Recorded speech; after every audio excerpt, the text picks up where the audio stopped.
আসসালামু আলাইকুম শিক্ষার্থী। ষষ্ঠ শ্রেণীতে আপনারা যারা আছেন আপনাদের জন্য আজকের এই ভিডিওটি। আমরা ইতিমধ্যে ১৭ নম্বর লেসন দিয়ে ফেলেছি ভিডিওটা। তো আজকে আমরা আলোচনা করছি লেসন 18 এইটা নিয়ে। সো এইখানে আমরা পুরো লেসনটা শেষ করব। সো আপনারা ধৈর্য ধরে অবশ্যই ভিডিওটা দেখবেন এবং যারা এখনো সাবস্ক্রাইব করেনি আমার চ্যানেলটা সাবস্ক্রাইব করে ফেলবেন। আমরা মূল পড়ায় চলে আসি। লেসন 18 মেক ইউর স্ন্যাক্স মানে আপনার যে নাস্তা তৈরি করার ব্যাপারটা সেইটা এখানে শেখাবে।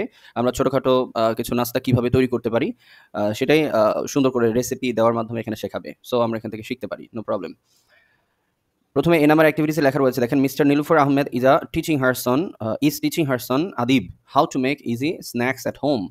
নীলুফার আহমেদ তার ছেলে আদিবকে শেখাচ্ছে কিভাবে বাসায় মানে সহজভাবে কিছু নাস্তা তৈরি করা যায়। She is reading a set of instructions from a recipe book. তো নীলুফার আহমেদ তিনি হলো একটি রেসিপির বই থেকে এই ইনস্ট্রাকশনগুলো তার ছেলেকে দিচ্ছেন। First look at the pictures of the things you will need to make an egg sandwich and match them with their names in the list of ingredients below. তো প্রথমে আমাদেরকে যেটা দেখতে বলেছে এখানে কয়েকটা ছবি দেওয়া রয়েছে, এগুলো দেখতে বলেছে এবং এগুলোর সাথে আমরা আসলে বুঝবো যে কোনটা কি এবং এই সবগুলোর সংমিশ্রণে আমরা একটা এগ স্যান্ডউইচ বানাবো। ওকে, সো এইখানে নিচের দিকে যদি আমরা একটু দেখি, list of ingredients 2 pieces of bread, cucumber 2 or 3 slices, মানে 2-3টা ফালি আমরা যদি স্লাইস করে কাটা কিউকাম্বার নিই, শসা, টমেটো 1 or 2 স্লাইসেস, 2টা স্লাইস করে কেটেছি এই যে টমেটো এরকম যদি নিই, বাটার ফর অর মেয়োনিজ, ওকে হয় বাটার নেন না হলে মেয়োনিজ নেন। তারপরে দেখেন egg boiled or fried. So egg এরকমভাবে আপনি মানে পোস্ট করেও ইয়ে করতে পারেন, আবার হচ্ছে মানে একদম ফ্রাই করে ফেলতে পারেন। আবার বয়েল এগ দিয়ে আসলে হয় না, এইভাবে পোস্ট করলেই বেটার হয়।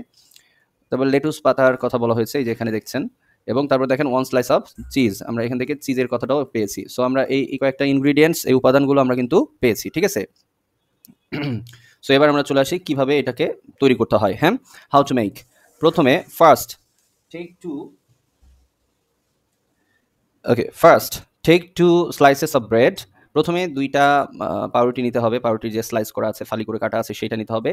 Spread the butter thinly on one side of each slice, এবং প্রত্যেকটা পাউরুটির যে আমরা 2টা ফালি নিলাম সেটার এক পাশে দুইটারই এক পাশে করে একটু হালকা করে মানে চিকন করে অল্প অল্প করে একটু কি দিতে হবে, বাটারটা সুন্দর করে ওখানে লাগিয়ে দিতে হবে। হ্যাঁ, তারপরে আমরা দেখছি যে then put a slice of cheese on the butter side of the bread. তো এই যে ব্রেডগুলোর যেখানে আমরা বাটারটা লাগাইছি সেখানে এক স্লাইস আমরা চিজ নিয়ে ওটা লাগাই দিব, ঠিক আছে। তারপরে কি বলছে, after that put egg on top of the cheese. তো চিজ দেওয়ার পর আমরা ওই লেয়ারের উপরে কি দিব, এই যে যে পোস্ট করে যে ডিমটা রাখা হয়েছে সেইটা আমরা ওখানে দিয়ে দিব। হ্যাঁ, তারপরে কি হচ্ছে 5 নম্বরে, next arrange slices of cucumber 1 tomato on the egg. তারপরে কি এই যে কিউকাম্বার শসা এবং টমেটো যে স্লাইস করে কাটা আছে এইগুলো আমরা ওইটার উপরে প্লেস করিয়ে দিব, হ্যাঁ দিয়ে দিব। Letter place the other slice of bread on top. তারপরে যে বাকি আরেকটা ছিল একটা ব্রেডের উপরে কিন্তু এগুলো আমরা সাজাইলাম এতক্ষণ। তো প্রথমে তো 2টা ব্রেড নিয়েছি, তার মধ্যে 2টা ব্রেডেই এক পাশে করে আমরা বাটার লাগাই দিয়েছিলাম। তারপরে একটা ব্রেড ওইখান থেকে নিলাম, নিয়ে ওই বাটার লাগানো একটা ব্রেড নিয়েছি আর একটা ব্রেড কিন্তু রেখে দিয়েছি। হ্যাঁ, ওটা আবার পরে দিব সবার উপরে যে। সো সেটাতে কি করলাম, এই যে এই জিনিসপত্রগুলো আমরা দিয়ে দিলাম। সব দেওয়া শেষে ওই যেটা আমরা বাটার লাগানো যে ব্রেডটা রেখে দিয়েছিলাম ওইটা এখন সবার উপরে দিয়ে দিলাম। তো সবার উপরে দিয়ে দিলেই কি হয়ে যাবে, আমাদের স্যান্ডউইচটা রেডি হবে। এই যে ফটোটা যদি আমরা দেখি তাহলে বুঝবো। এইখানে দেখেন প্রথমে এই ব্রেডটা নিলাম, এই ব্রেডের উপরে একটু বাটার লাগানো হলো, তারপরে একটা স্লাইস এই যে দেখেন এটা হলো আমরা ওই যে ইয়ে দিয়েছি, আমরা চিজ দিয়েছি এখানে। তারপরে আমরা সেখানে এগ দিয়েছি, ডিম দিয়েছি। ডিমের পরে আমরা দেখা যাচ্ছে লেটুস পাতা দিলাম, অথবা একটু শসা দিলাম, টমেটো দিলাম। তারপরে আরও যদি আমি চাই যে আরেকটা লেয়ার আমি চিজ ওখানে ব্যবহার করব, দেওয়া যাবে, সমস্যা নাই।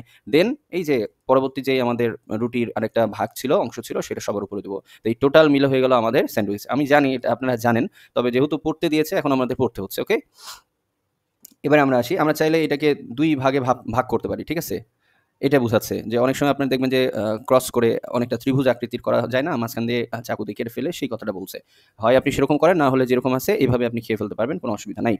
হ্যান্ডি হিন্টস, এখানে আপনাকে কিছু পরামর্শ বা টিপস দিচ্ছে বা কিছু গুরুত্বপূর্ণ তথ্য।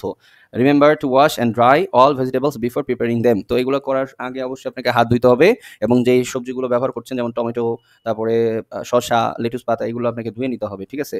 B extra careful when handling sharp knife, যখন আপনি ধারালো ছুরি ব্যবহার করবেন ওই যে ব্রেড কাটার জন্য অথবা শসা টমেটো এগুলো কাটার জন্য, তখন একটু কেয়ারফুল থাকতে হবে, যত্নশীল হতে হবে যেন হাত না কেটে যায়। তারপরে দেখেন you may wish to choose a very tough fillings, for example 4 slices of cucumber, 1 slices of meat such as chicken loaf or meat loaf, mustard or so on. আচ্ছা, এখানে দেখেন বলেছে যে ওই যে আমি যেটা বললাম, আপনি 2টা ব্রেড তো নিলেন, তার ভেতরে ফিল করার জন্য, তার ভেতরে লেয়ার তৈরি করার জন্য আপনি আপনার মন মতো অনেক কিছু ইউজ করতে পারেন। এখানে যা বলেছে ওইটুকু ইউজ করতে হবে এরকম না, আপনি 2টা ডিম ব্যবহার করতে পারেন, সাথে মুরগির মাংস যদি আপনি চান সেগুলো একটু সুন্দর করে ভাজা ভাজা হয়ে থাকবে সেটা আপনি ওখানে দিয়ে দিতে পারেন। সো এটা একান্তই আপনার পছন্দের উপর, রুচির উপরে নির্ভরশীল। ওকে, সো এটাই বলেছে। যাই হোক, আমরা নিচে চলে আসি। নিচে A1 এ আমরা এখানে দেখবো যে এখানে ব্ল্যাঙ্কস, এইগুলো ফিল ইন দ্য ব্ল্যাঙ্কস, এগুলো ইয়ে করতে হবে। আমরা এটা একটু পড়ে নিব। ওকে, সো আমি এখানে করে দিয়েছি, দেখেন আপনাদের সুবিধার জন্য খুবই ইজিলি আপনারা এটা করতে পারবেন। আমি জাস্ট এটা রিডিং পড়ে চলে যাচ্ছি। হ্যাঁ, first take 2 slices of breads. Okay, bread বললেই হবে, অসুবিধা নাই। তারপরে দেখেন second, spread butter on one side of them, এবং তারপরে তার একটা সাইডে বাটার দিতে হবে, মানে ওই ব্রেডগুলোর এক সাইডে করে বাটার দিয়ে দিতে হবে, যেটা আমরা দেখলাম উপরে। দেন পুট 1 স্লাইস অফ চিজ। ওকে, এখানে আমরা এই যে চিজের যে ব্যাপারটা আমরা এখানে দেখেছি, দেখেন একটা স্লাইস দেওয়া যাবে, আপনি চাইলে আবার 2টা স্লাইসও দিতে পারবেন। আচ্ছা, এখানে বানানটা ই হবে আরেকটা। হ্যাঁ, তো আপনি একটা দিতে পারবেন, আবার চাইলে 2টাও দিতে পারেন, কোনো সমস্যা নেই। এই জায়গাতে বলেছে একটা দিতে। ওকে, সো আমরা এটাই পড়ে যাই। তারপরে 4 নম্বরে কি হলো? 4 নম্বরে দেখেন বলতেছে আফটার দ্যাট পুট এগ। ঠিক আছে, এর উপরে এখন একটা এগ, বয়েলড এগ দিতে পারেন অথবা ফ্রাইড এগ দিতে পারেন, কোনো সমস্যা নেই।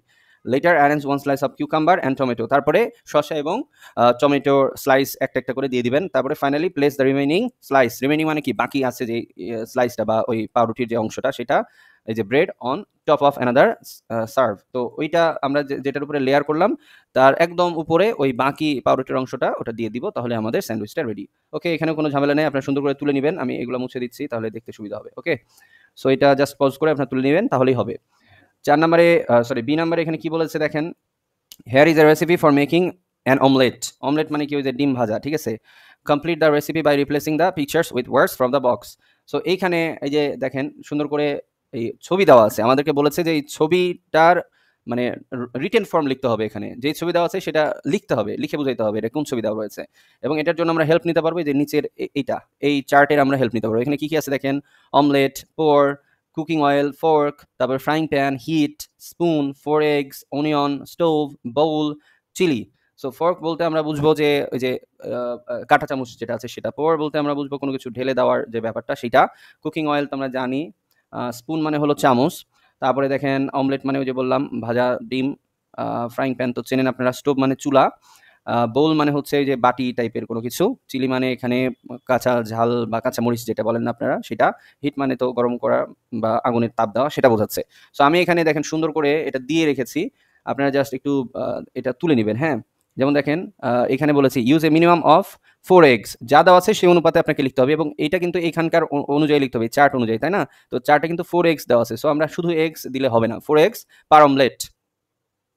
ঠিক আছে, তো এই অমলেট যখন করতে যাব তখন একটু বড় না হইলে ভালো লাগবে না। ঠিক আছে, এটা বোঝাচ্ছে। Break the eggs in a small bowl. এই যে এখানে আচ্ছা, এখানে আমি লিখি নাই না, এই যে বোল লিখার কথা তো। হ্যাঁ, এই যে ওকে, আমি এখানে লিখে দিচ্ছি বোল।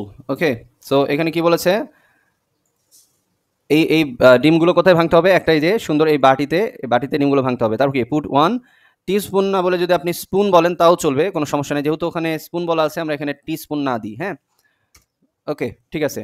Spoon of water and just a little salt in the bowl, এবং তারপরে একটু পানি দিতে হবে এবং একটু লবণ দিয়ে দিতে হবে এই বোলের মধ্যে। ঠিক আছে, তারপরে কি বলছে, এর স্লাইসেস অফ অনিয়ন। এই যে অনিয়নটা দেখা যায়, অনিয়ন, তো এখানে হলো পেঁয়াজের কিছু স্লাইস কেটে কেটে রাখা ফালি, ওগুলো দিয়ে দিতে হবে। অ্যান্ড চিলি, এই যে দেখেন কাঁচামরিচ, সেগুলো দিয়ে দিতে হবে। Beat the mix with a fork, এই যে দেখেন কাঁচা চামচ দিয়ে সেটাকে মিক্স করতে হবে ভালোভাবে। You need a little bit of cooking oil, এবং এর ভেতরে আপনি একটু তেলও দিবেন। ঠিক আছে, রান্নার যে তেল সেটা। Put oil in a frying pan, তারপরে আবার তেল দিবেন কোথায়? এখন তো এটা ভাজতে হবে, সো ফ্রাইং প্যানের মধ্যে আবার তেল দিতে হবে এবং সেটা একটু গরম হইতে দিতে হবে। তো কি বলছে দেখেন, দেন হিট দ্য অয়েল, তখন ওই তেলটাকে একটু হিট করতে হবে হালকা, যখন ভালো মতন গরম হয়ে আসবে তখন when the oil is hot pour the egg, তখন যেই ডিমগুলো ছিল সেগুলো ওখানে ঢেলে দিতে হবে। হ্যাঁ, onion and chilli mix into it, এবং ওই যে অনিয়ন চিলি সবগুলো এর সাথে একসাথে মিক্স করে ফেলতে হবে। Spread the mix round the pan, leave the mix in the pan for 2 or 3 minutes. তারপরে ওই যে 2-3 মিনিট এভাবে রেখে আপনি একটু ওয়েট করলেই দেখবেন যে নিচের দিকে সুন্দর করে ভাজা হয়ে গেছে। As it thickness turn it in full with a flat spoon. তারপরে এটা দেখেন এইটা যেহেতু পাতলা হয়ে যাবে এবং এটাকে আমরা তখন কি করব একটু ভাঁজ করতে থাকবো, ঠিক আছে? আরেকটা সোজা একটা ইয়া দিয়ে আমরা চামচ দিয়ে এটাকে ভাঁজ করতে থাকবো, অনেকটা পাটিসাপটার মতো, হ্যাঁ? ইয়োর অমলেট ইজ রেডি, তাহলেই আপনার অমলেটটা হয়ে গেল। Take the pan off the stove. তারপরে হচ্ছে ওই যে চুলা থেকে প্যানটা নামাই নিতে হবে, ফ্রাইং প্যানটা, এবং হচ্ছে চুলাটা বন্ধ করে দিবেন। That's it. সো এখানে যা যা লিখেছি আপনারা চাইলে এটা সুন্দর করে তুলে নিতে পারেন। ওকে, এই যে দেখেন সবগুলো এখানে দেওয়া রয়েছে, ভিডিও পজ করে এগুলো তুলে নেবেন। আশা করি কোনো অসুবিধা নাই। এবার আমরা যদি একটু নিচের দিকে দেখি, এখানে বি নামের অ্যাক্টিভিটিসে notice some of the words that you have used in the omelette recipe above egg heat, ঠিক আছে? বিট, পোর, এই শব্দগুলো আমরা ব্যবহার করেছি অমলেট তৈরি করতে। We use this words to describe what we do while preparing foods. এবং আমরা এইগুলা যখন আমরা ব্যবহার করি কখন? যখন আমরা কোনো খাবার তৈরি করি তখন সেগুলো বর্ণনা করতে এগুলো ব্যবহার করে থাকি। Look at some more examples of them. এখন আমরা আরও কয়েকটা এক্সাম্পল আমাদেরকে দেখার কথা বলছে। Match is action word in the box with a picture. So তারপরে এই যে এই পাশে দেখেন এই বক্সটার কথা বলছে, এই 59 নাম্বার পেজের কথা বলছে। ওকে, সো এই বক্সের কথা বলা হচ্ছে। এখানে দেখেন এই পাশে ছবি দেওয়া রয়েছে এবং এই পাশে সেগুলার কিন্তু আবার বলাও রয়েছে, কিছু ওয়ার্ড দেওয়া রয়েছে। এগুলা প্রত্যেকটা আমরা দিয়ে দিতে পারবো। কোথায় দিব? এই যে দেখেন নিচে সি নাম্বার অ্যাক্টিভিটিসে, ঠিক আছে? তো এখানে একটু যদি দেখে নিই, এই যে এটা কি? এটা হচ্ছে ডিম ভেঙে ফেলছে, সেটা বোঝাচ্ছে ব্রেক। তারপরে বিট, এটা দেখেন ডিমটাকে গুলিয়ে নিচ্ছে, সেটাকে বোঝাচ্ছে বিটিং করার ব্যাপারটা বোঝাচ্ছে। তারপরে এখানে দেখেন বয়েল করার কথা বোঝাচ্ছে। এখানে দেখেন চপ করার কথা বোঝাচ্ছে, মানে কাটাকাটির কথা বোঝাচ্ছে। এই জায়গাতে দেখেন ফ্রাই করার ব্যাপারটা বোঝাচ্ছে। এইখানে ঢেলে নেওয়ার ব্যাপারটা বোঝাচ্ছে। স্টার এখানে বলতে এটা মানে হলো যে একটু নেড়ে নেওয়া, ঠিক আছে? বা গুলিয়ে নেওয়ার কথা বলছে। তারপরে দেখেন এই যে এটা স্লাইস করে কাটার কথা বলছে বা স্লাইসের কথা বলছে। Okay, so now use some of verbs above to write a simple recipe of making instant noodles. এখন নিচে এই জায়গাটাতে যা দেওয়া আছে এটা হলো ইনস্ট্যান্ট নুডলস বানানোর একটা প্রসেস। সো এটা আপনাদেরকে পূরণ করতে বলেছে কোত্থেকে নিয়ে? এই যে এখান থেকে এই ওয়ার্ডগুলো নিয়ে। সো আমরা এখানে যদি একটু পূরণ করার চেষ্টা করি তাহলে বুঝবেন। আমি সুন্দর করে লিখে রেখেছি অলরেডি, তারপর আমি জাস্ট পড়ে দিচ্ছি, আপনারা বুঝে নেন এবং আপনারা বইয়ের ভেতরে অবশ্যই এটা লিখে নিতে পারেন, সমস্যা নাই। First pour water into a pot। প্রথমে একটা পটের ভেতরে বা একটা পাত্রের মধ্যে পানি দিতে হবে, ঢালতে হবে। Put your pot on a stove and heat the water for 2 minutes। এবং সেটা চুলার উপরে দিতে হবে এবং 2 মিনিটের মতো গরম করে নিতে হবে। তারপরে chop some onions and green chili thinly। খুব চিকন বা পাতলা পাতলা করে কিছু পেঁয়াজ এবং কাঁচা মরিচ কেটে নিতে হবে। Then add noodles into the water. তারপরে এই যে পানি গরম হচ্ছে সেখানে নুডলসটা ঢেলে দিতে হবে। Star gently with a spoon. একটা স্পুন দিয়ে, একটা চামচ দিয়ে ওটাকে আলতোভাবে হালকাভাবে নেড়ে নেড়ে দিতে হবে ওই পানির ভেতরে, হ্যাঁ? Add the spices that come with the noodles. ওই যে নুডলসের প্যাকেটের ভিতরে আপনারা দেখবেন একটা মসলা পাওয়া যায়, সেটা ওখানে যুক্ত করতে বলেছে। এই পানির ভেতরে দিয়ে দিবেন। Add the onions and green chilli. এবং তারপরে পেঁয়াজ, তারপরে মরিচ, এগুলো দিয়ে দিতে হবে। Serve the noodles in a dish. এইভাবে আপনার হয়ে গেল নুডলস তৈরি করা। এরপরে আপনি এটাকে খাওয়ার জন্য উপস্থাপন করতে পারেন। তারপরে কি বলছে উপস্থাপনের সময়? Slice an egg and add it on top if you want. তো যদি আপনার মন চায় তাহলে একটা ডিমকে আপনি ভাগ ভাগ করে কেটে ফেলেন এবং সেটা ওই নুডলস যখন সার্ভ করছেন, খেতে দিচ্ছেন বা পরিবেশন করছেন, তখন ওই নুডলসের উপরে ওইটা দিয়ে দিতে পারেন। তাহলে দেখতেও ভালো লাগবে, আবার খেতেও কিন্তু যথেষ্ট মজা লাগবে। সো এইভাবে আপনারা ট্রাই করে খেয়ে দেখবেন, নুডলসের সাথে ডিম কিন্তু ভালোই লাগে।